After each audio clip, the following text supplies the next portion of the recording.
identical to George Bush's economic policy? Is he a third term of George Bush? Well, the fact is, readers of history will know, actually, if you go back and look at the economic policies of Warren Harding and Calvin Coolidge and Herbert Hoover, you'll find a lot of similarities in what happened over the previous 8 years, the mistakes that were made with the lack of regulation. And I talked earlier, it wasn't for the most part deregulation, it was non-regulation. We didn't take regulation away that existed.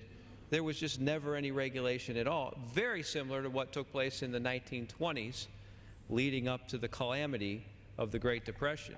So I would ask readers of history and people who are interested in this subject, compare the economic policies that have led us to where we are today through President Bush and what Senator McCain is proposing to those three presidents I mentioned. And I would just say,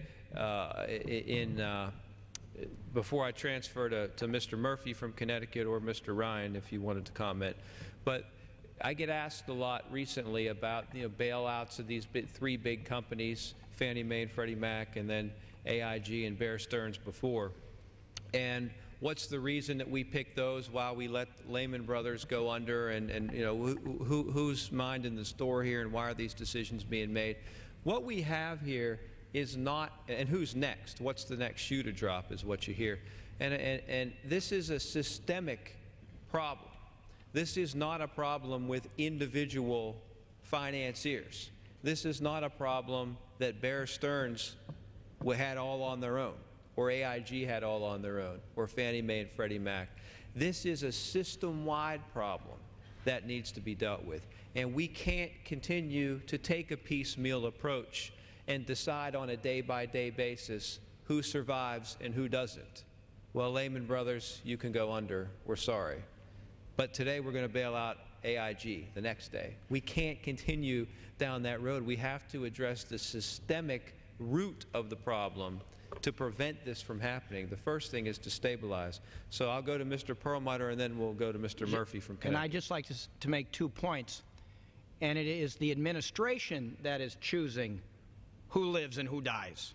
I mean, this really is about, winners and losers. And this administration is choosing Bear Stearns, does not choose Lehman Brothers, chooses Fannie Mae, doesn't choose Merrill Lynch, chooses AIG. It is not a congressional action. These are happening within the administration. They're making these choices. Now, maybe we would agree, but we're not given that chance.